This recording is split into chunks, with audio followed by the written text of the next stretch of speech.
बच्चों last class में हमने यहाँ तक किया था, ये वाला क्वेश्चन 3 तक किए थे हमने। क्वेश्चन नंबर 4 यहाँ पे हम लोग करने का ट्राई करते हैं। देखो, एक थैला है। अब इस थैले में कितना है, 1 रुपये, 5 रुपये और 1 रुपये, 2 रुपये व 5 रुपये, कुल कितने सिक्के हैं वो अनुपात दिया है, 1:2:5 अनुपात में दिया है। ठीक है, तो यहाँ पे और ये बोला गया है कि इस थैले में कुल कितने रुपये हैं, 1590 रुपये हैं। ठीक है, यहाँ पे हम लोग लिख सकते हैं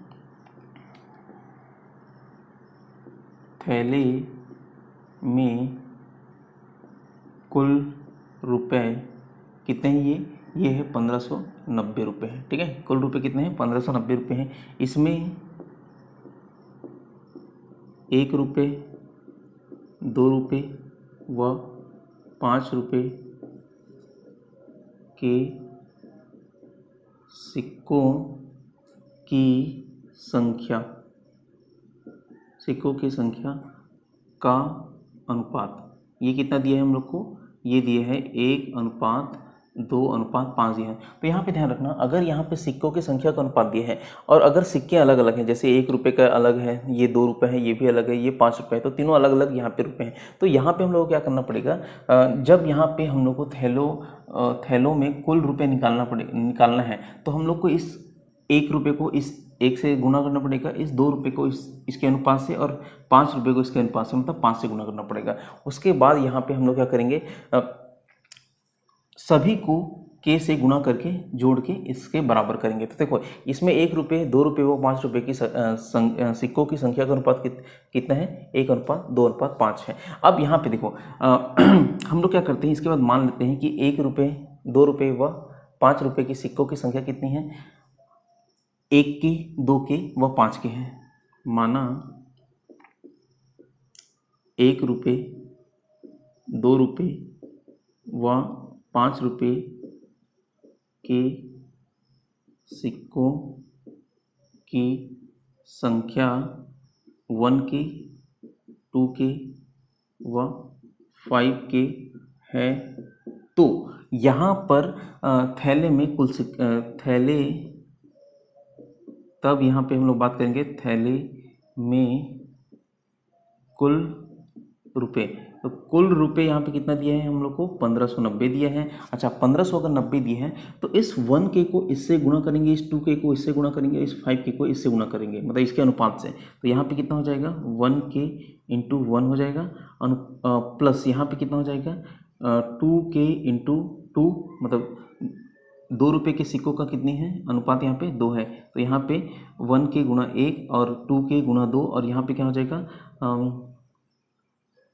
5 के गुणा क्या हो जाएगा 5, बराबर कितना हो जाएगा, ये टोटल कितने रुपए हैं, 1590 रुपये हैं। तो देखो, ये हो जाएगा 1 के, और ये हो जाएगा 4 के, और ये हो जाएगा आप लोग का 25 के, इक्वल टू कितना हो जाएगा, 1590 हो जाएगा।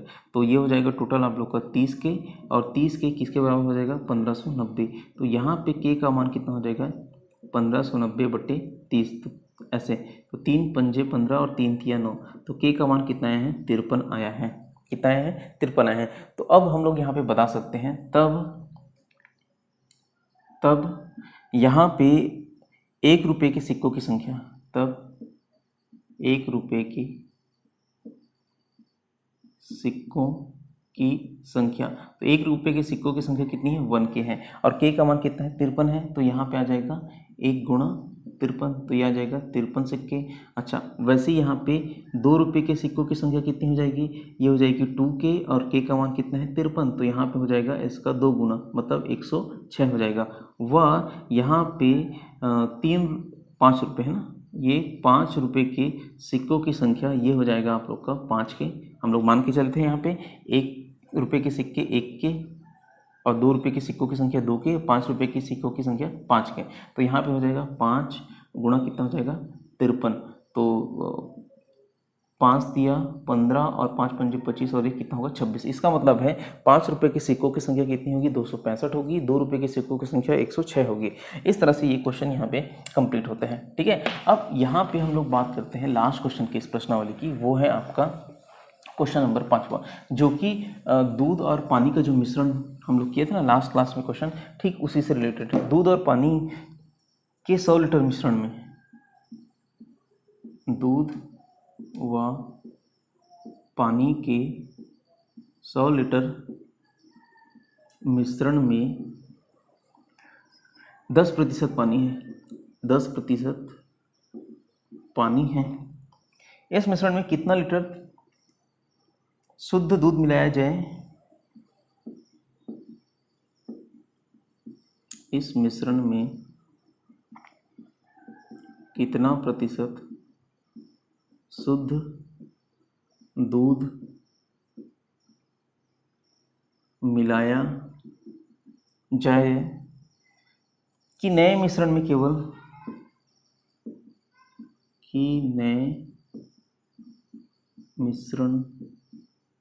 में केवल 5% पानी हो। ये भी क्वेश्चन सिंपल सा है, थोड़ा सा घुमा के दे दिया है उसी क्वेश्चन को, उस टाइप का जो क्वेश्चन था उसको। देखो क्वेश्चन क्या दिया है, दूध व पानी के 100 लीटर मिश्रण में हम लोग को यहाँ पे दिया है कि दूध और पानी का मिश्रण। अच्छा, दूध व पानी का मिश्रण ये कितना है? पानी और दूध का मिश्रण दिया है आप लोग को 100 लीटर दिए हैं, ठीक है। इसमें क्या है, 10% पानी है। तब पानी की मात्रा, तो पानी की मात्रा कितनी हो जाएगी? 100 लीटर का 10%, ठीक है। कितना? 100 लीटर का 10%, तो 100 गुना 10 बटे क्या हो जाएगा? ये 100 हो जाएगा। तो ये 100 और ये 100 कट जाएगा, तो टोटल कितना आएगा? यहाँ पे 10 लीटर क्या आएगा? पानी आएगा। वह दूध की मात्रा हो जाएगी आप लोग की 100 लीटर में 10 लीटर को घटा दो, तो ये कितना आ जाएगा? ये 90 लीटर आ जाएगा। तो इस तरह से हम लोग को ये तो पता चल गया कि 100 लीटर में दूध कितनी है और पानी कितनी है। तो पानी 10 लीटर है और दूध कितनी है? 90 लीटर है। अब यहाँ पे क्वेश्चन में क्या बोला है, उस क्वेश्चन में हम लोग ने पानी मिलाया था, इस क्वेश्चन में हम लोग क्या बोल रहे हैं? शुद्ध कितना प्रतिशत शुद्ध दूध मिलाया जाए, ठीक है। कितना प्रतिशत शुद्ध दूध मिलाया जाए कि नए मिश्रण में केवल 5% पानी हो। तो देखो मान लेते हैं, माना मिश्रण में x लीटर दूध मिलाते हैं जिससे पानी 5%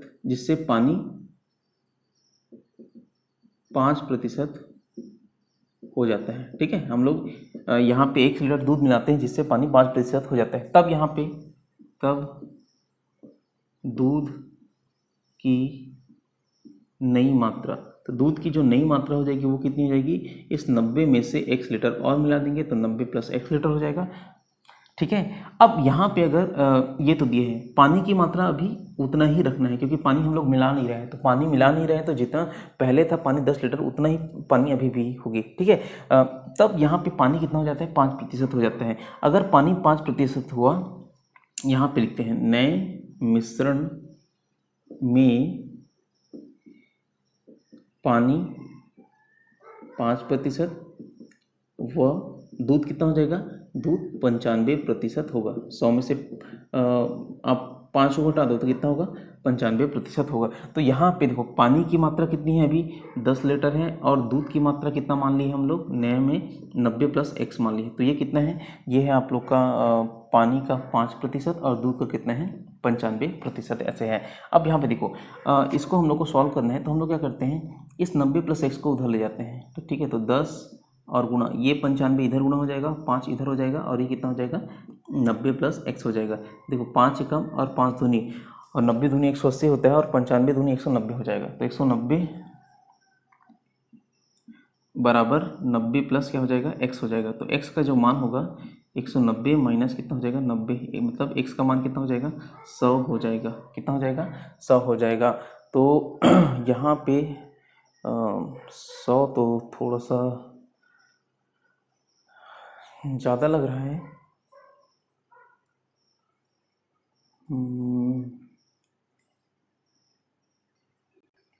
तो इस तरह से हम लोग बोल सकते हैं यहाँ पे मिलाए गए दूध की मात्रा कितनी हो जाएगी, x लीटर, मतलब यहाँ पे 100 लीटर हो जाएगी।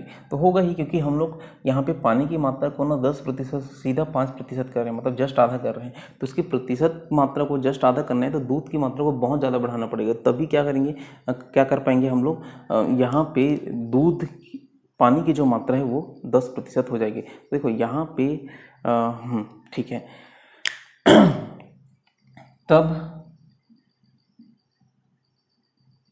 नए मिश्रण, अतः नए मिश्रण में, या अतः तब, या अतः लिखो, अतः मिश्रण में 10 लीटर दूध मिलाना पड़ेगा। ठीक है, 10 लीटर दूध हम लोग क्या करना पड़ेगा, मिलाना पड़ेगा, ताकि हम लोग पानी का जो प्रतिशत है वो 5% रख पाए। ठीक है, हालांकि क्वेश्चन में 4 लीटर दिए हुए हैं जो कि गलत है। ठीक है, 4 लीटर अगर मिलाते हैं मान लो इस 90 लीटर में, तो 4 लीटर अगर मिलाएंगे तो बहुत कम हो जाएगा ना, मतलब इतना प्रतिशत इसका कम नहीं होगा, 10%। ठीक है, तो इस तरह से यहाँ पे क्वेश्चन नंबर आपका प्रश्नावली 2 यहाँ पे एंड होता है। अब हम लोग बात करते हैं प्रश्नावली 2 से आगे नए टॉपिक की। तो ये हुआ हम लोग का प्रश्नावली 2 तक क्वेश्चन आंसर कंप्लीट। अब हम लोग बात करते हैं प्रश्नावली नए। देखो ये जो नया टॉपिक है ना वो समानुपात है। अभी तक हमने अनुपात के बारे में पढ़ा था, अब हम लोग पढ़ेंगे समानुपात के बारे में। ठीक है, समानुपात। तो समानुपात के बारे में देखो यहाँ पे पढ़ते हैं, इसको बोलते हैं इंग्लिश में प्रोपोर्शन। अब यहाँ पे देखो, जैसे कि मान लो इस चीज़ को अगर हम लोग पढ़ें तो एक तो होता है जैसे कि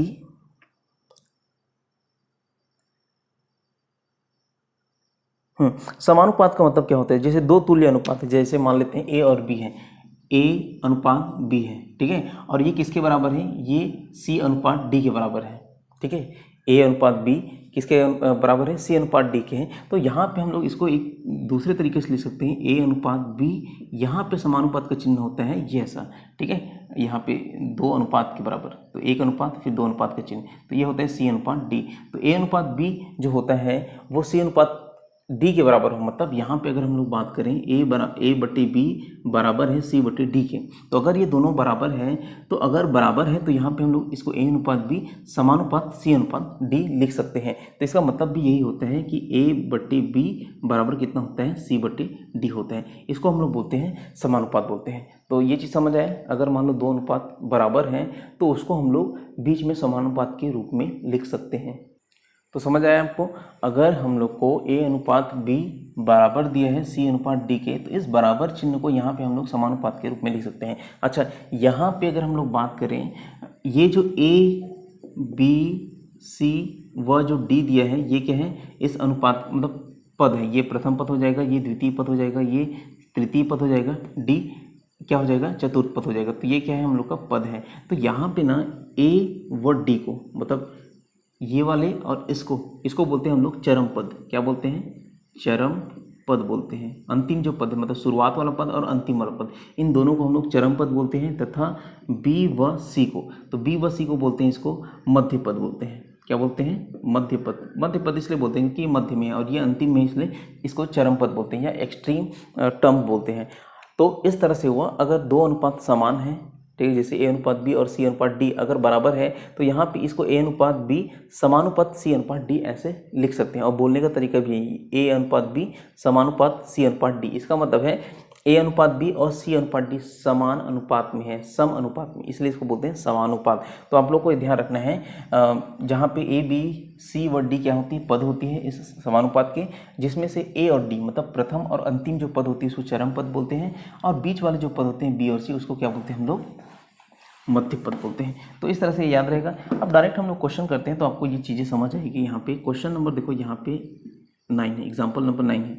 उसमें यहाँ पे दिया है कि 7, 3 और 21, 7, 3, 21 का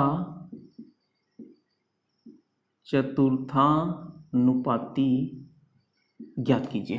ठीक है, 7, 3 और 21 का चतुर्थानुपाती ज्ञात कीजिए। क्वेश्चन मार्क है मतलब ज्ञात कीजिए लिखा हुआ है।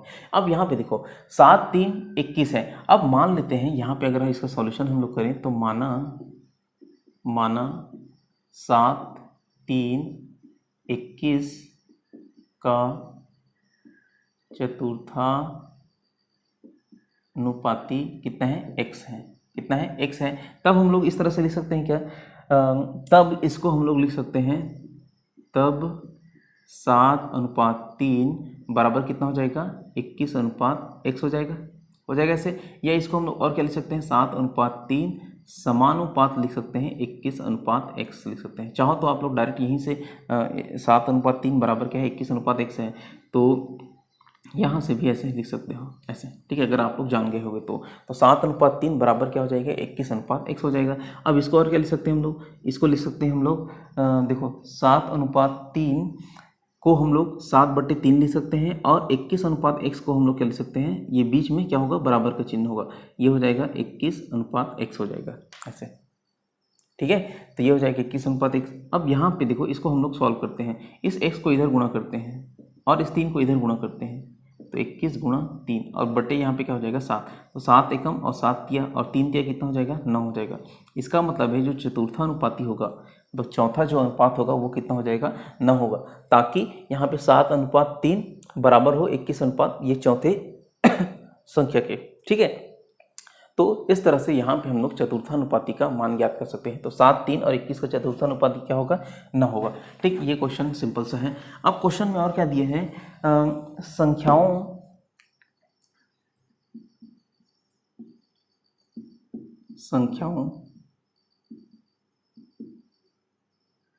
54, 71, 75 व 99 में से क्या घटाया जाए, में से क्या घटाया जाए कि शेषफल जो रहे वो क्या हो, समानुपाती हो, कि शेषफल समानुपाती हो। यहाँ पे हम लोग को 4 अंक दिए हैं, मतलब 4 संख्या दी है, कौन कौन सी, 54, 71, 75 व 99। माना हम लोग लिख देते हैं, माना दी गई संख्या यहाँ पे लिख देते हैं, पहले दी गई संख्याएं। तो दी गई संख्याएं कितना है, यहाँ पे हम लोग को दिया है 54, 71, 75 व 99, ठीक है। दी गई संख्याएं इतना है। यदि हम लोग मान लेते हैं, माना यहाँ पे, माना इन संख्याओं में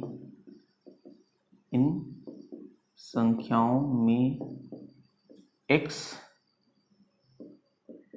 घटाने पर शेषफल समानुपाती होता है, ठीक है। शेषफल कैसा होता है, समानुपाती होता है या समान अनुपात में होता है। अब यहाँ पे अगर हम लोग घटाएं तो ये कितना हो जाएगा, 54 - x, ठीक है। तो 54 - x ये किसके, अब 71 - x हो जाएगा, ठीक है। 54 - x अनुपात क्या हो जाएगा, 71 - x, समानुपात क्या हो जाएगा, 75 - x, और यहाँ पे है 99 माइनस क्या हो जाएगा, x हो जाएगा, ठीक है। तो यहाँ पे हम लोग इतना हम लोग घटा देते हैं। अब यहाँ पे देखो, इसका मतलब क्या हुआ, समानुपात का मतलब क्या होता है, बराबर होता है, और यहाँ पे अनुपात मतलब क्या होता है, बटे में। तो 54 - x बटे कितना हो जाएगा, 71 - x हो जाएगा, और इधर हो जाएगा 75 - x बटे 99 माइनस कितना हो जाएगा, x हो जाएगा। अब देखो, इसको इधर गुणा करेंगे, इसको इधर गुणा करेंगे, तो यहाँ पे कितना हो जाएगा, 54 - x, और ये हो जाएगा आप लोग का 99 - x इक्वल टू 75 - x, और यहाँ पे कितना हो जाएगा, 71 - x हो जाएगा, ठीक है। अब आपको इसको गुणा करना है, और सिंपली यहाँ पे क्या करना है, x देखना है कि x का मान कितना है। देखो यहाँ पे सबसे पहले क्या करते हैं हम लोग, 54 गुणा 99, ठीक है। इस 99 को इससे गुणा करते हैं, माइनस 99 गुणा x हो जाएगा। थोड़ा सा यहाँ पे लिख देता हूँ, ये है 54 गुणा 99। अब इसको इससे गुणा करो तो ये हो जाएगा 99x, फिर माइनस x को गुणा करो तो ये -54x, और माइनस और माइनस कितना हो जाएगा, प्लस, ठीक है, x²। अब इसको इससे गुणा करो तो ये हो जाएगा 75 गुणा 71, ठीक है, माइनस ये हो जाएगा 71x, इसको इससे गुणा करो तो ये हो जाएगा -75x, और माइनस कितना हो जाएगा, x²। ये x² और ये x² कट जाएगा दोनों तरफ, कट जाएगा क्योंकि दोनों यहाँ पे प्लस में है, ये प्लस एक्स स्क्वायर है, ये इधर भी प्लस एक्स स्क्वायर, इसको उधर ले जाओगे तो माइनस एक्स स्क्वायर हो जाएगा। अब यहाँ पे देखो हम लोग क्या करते हैं, एक्स वाली राशि को उधर ले जाते हैं। देखो यहाँ पे कितना हो जाएगा, ये हो जाएगा आप लोग का 99x और माइनस यहाँ पे कितना है 71x, इसको हम लोग इधर ला लेते हैं। तो ये हो जाएगा 54 गुणा 99 और माइनस कितना हो जाएगा 75 गुणा 71 हो जाएगा। ठीक है, तो 99 में से 21 घटाओ तो कितना आ जाएगा, ये आपका आ जाएगा 28x आ जाएगा। ठीक है, 28x। और यहाँ पे देखो इन दोनों को गुणा करोगे कितना आएगा, ये हो जाएगा 5346, 5346 और इसको गुणा कर देते हैं 5325। आप लोग करके देखना, मैं थोड़ा सा जल्दी इसको कर लेता हूँ नहीं तो इसी में टाइम लग जाएगा। अब यहाँ पे देखो ये है टोटल क्या है 28x आया है। ठीक है, सॉरी यहाँ पे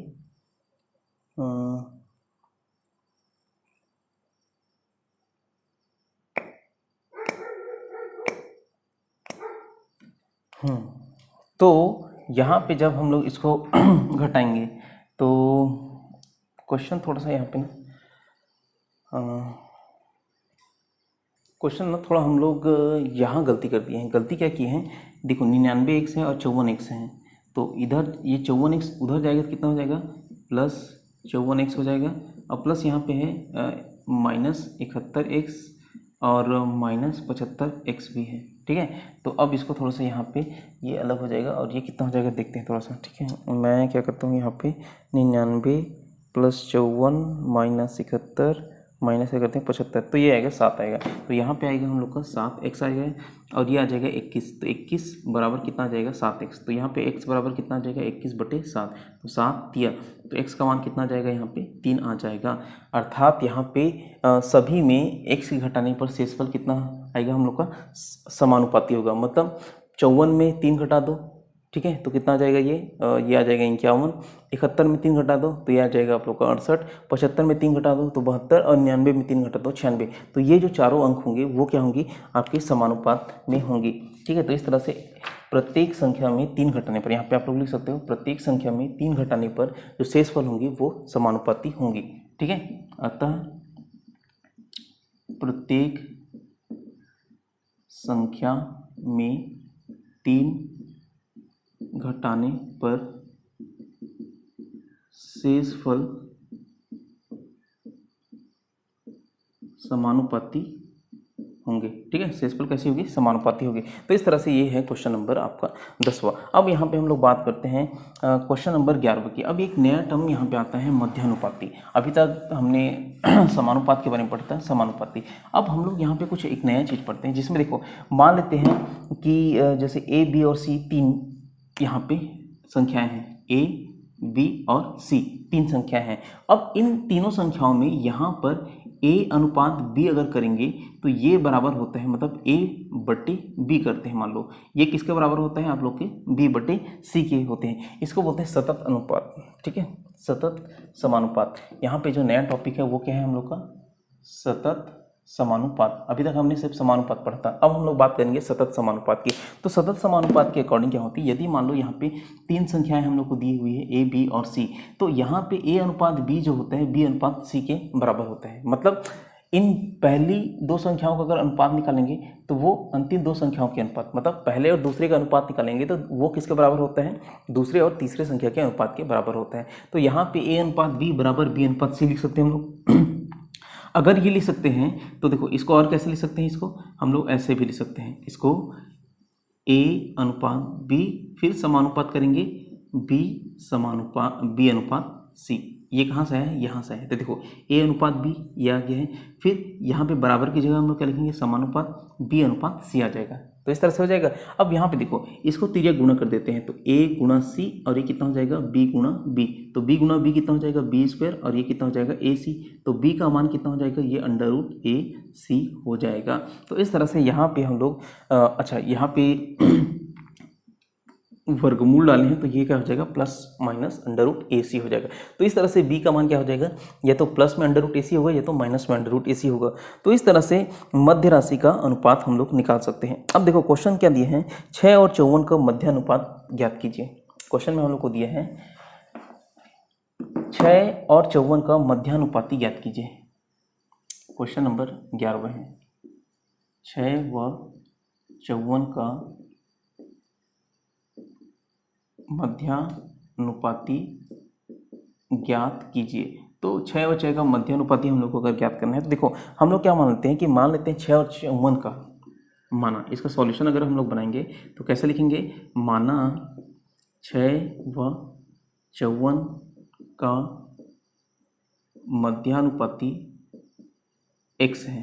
ठीक है, कितना है, x है। अगर इसको हम लोग x माने तो इसको कैसे लिख सकते हैं, 6:x समानुपात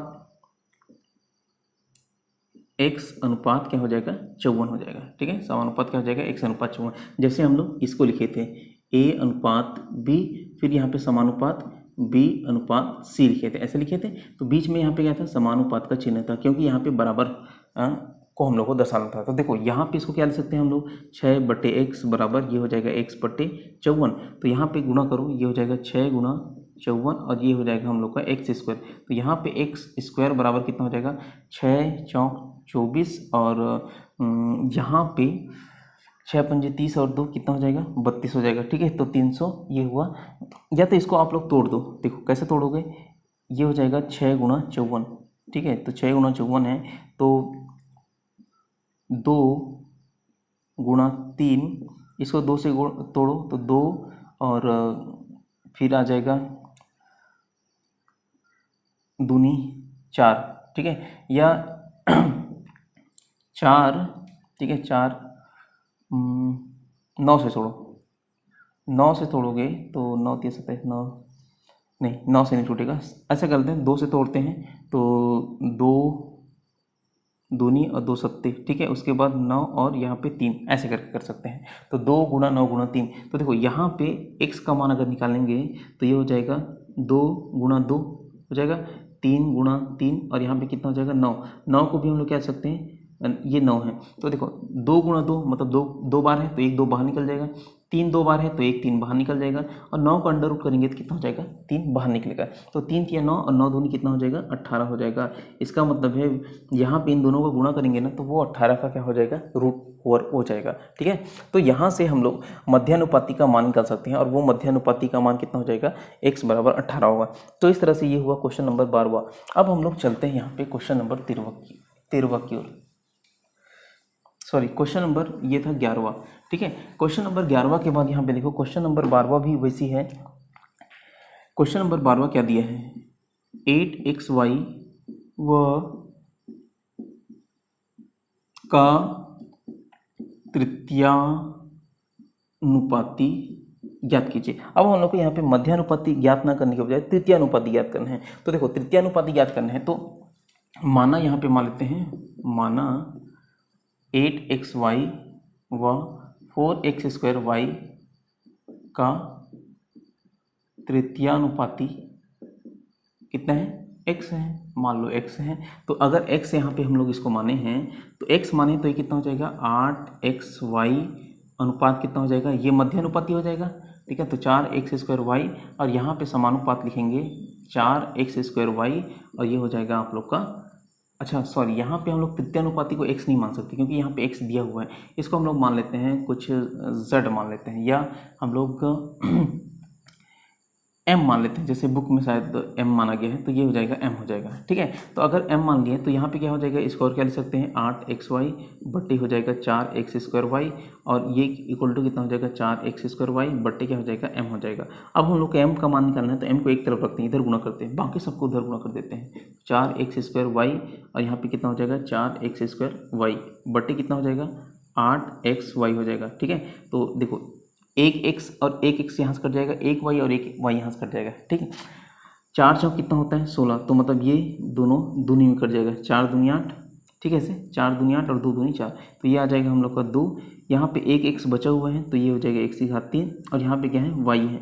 ठीक है, और y तो कहीं बचा नहीं है, तो m का मान इस तरह से हो जाएगा 2x³ y हो जाएगा। इस तरह से इस दोनों संख्याओं का जो तृतीयानुपाती होगा वो कितना हो जाएगा, 2x³ हो जाएगा। ठीक है, तो ये क्वेश्चन हम लोग यहाँ पे दिया हुआ है। अब इसके बाद हम लोग को क्वेश्चन नंबर 13वां, क्वेश्चन नंबर 13वां दिया हुआ है। क्वेश्चन नंबर 13वां क्या है, यदि a अनुपात b समानुपात c अनुपात d हो तो सिद्ध कीजिए। ठीक है। क्वेश्चन नंबर 13 को बना लेते हैं। यदि A अनुपात B समानुपात C अनुपात D हो तो सिद्ध कीजिए कि A square minus C square upon B square minus D square बराबर AC अपॉन BD है। इसको हम लोग को सिद्ध करना है। तो हम लोग क्या करेंगे यहाँ पे ना, देखो हम लोग लेफ्ट हैंड साइड को लेके चलेंगे और राइट हैंड साइड यहाँ पे प्रूव करेंगे। सिद्ध करना है तो वैसे ही करते हैं, या तो हम लोग बायां पक्ष को लेते हैं तो दायां पक्ष को लेते हैं। हम लोग क्या करेंगे, बायां पक्ष को लेंगे, उसके बाद एक बार दायां पक्ष को लेंगे और देखेंगे क्या वो दोनों बराबर आ रही है कि नहीं आ रही है। तो देखो यहाँ पे हम लोग ऐसे मान सकते हैं क्या, अगर हम लोग को दिया है A अनुपात B समानुपात क्या है C अनुपात D है, ऐसा दिया है हम लोग को, ठीक है। ये क्या है हम लोग को दिया है। अगर ये दिए हैं तो A बटे B बराबर क्या है C बटे D, ऐसा मान सकते हैं। अच्छा, इसको हम लोग मानते हैं, ये क्या है K, इसको हम लोग लिखते हैं माना, ठीक है। ये क्या है K मान लेते हैं। तब यहाँ पे क्या हो जाएगा, तब A का मान हो जाएगा आपको B के, या इसको और क्या लिख सकते हैं A बटे B बराबर के लिख सकते हैं, व C बटे D बराबर के लिख सकते हैं। तो A बराबर कितना हो जाएगा ये B के, व C बराबर कितना हो जाएगा ये D के, ठीक है। तो A का मान मिल गया हम लोग को और D का मान मिल गया। तो C का मान मिल गया D के रूप में, A का मान मिल गया हम लोग को B के रूप में। अब यहाँ पे देखो, अब हम लोग लेते हैं बायां पक्ष। तो बायां पक्ष यहाँ पे क्या दिख रहा है, तो बायां पक्ष है A square minus C square upon B square minus D square, ऐसे दिए हैं। चलो A व C का मान रखो, ठीक है। तो A व C का मान रखने पर, A व C का मान रखने पर, चलो A व C का मान रखो, तो A का मान कितना हो जाएगा B के का वर्ग माइनस C, ये हो जाएगा D के का वर्ग बटे क्या हो जाएगा B का वर्ग माइनस D का वर्ग। तो यहाँ पे देखो ये हो जाएगा B का वर्ग K का वर्ग माइनस D का वर्ग K का वर्ग बटे कितना हो जाएगा B का वर्ग माइनस D का वर्ग। ऊपर में K स्क्वायर का वर्ग कॉमन कर रहे हैं तो B square minus D square और बटे क्या हो जाएगा B square minus D square हो जाएगा। ये दोनों कट जाएगा तो क्या बचेगा यहाँ पे K स्क्वायर बचेगा। ये होगा हम लोग का बायां पक्ष। अच्छा, इसी तरह हम लोग क्या करते हैं, दायां पक्ष भी निकालते हैं। दायां पक्ष, तो दायां पक्ष कितना हो जाएगा, ये है AC बटे BD, फिर वही A व C का मान रखने पर, तो A व C का मान को, A का मान है B के और C का मान है D के, बटे कितना है यहाँ पे B गुना D। देखो B से कट जाएगा, D से कट जाएगा, तो क्या बचेगा यहाँ पे K स्क्वायर। अब यहाँ पे देखने से ये पता चलता है कि बायां पक्ष और दायां पक्ष, चूंकि बायां पक्ष इज इक्वल टू दायां पक्ष, अतः सिद्ध हुआ, ठीक है, अतः सिद्ध हुआ। तो इस तरह से ये क्वेश्चन नंबर 13 है जो आपको यहाँ पे मैंने बताया है। इसके बाद हम लोग नेक्स्ट चैप्टर में, नेक्स्ट लेक्चर में हम लोग नए क्वेश्चन की बात करेंगे, ठीक है। क्वेश्चन नंबर 14 की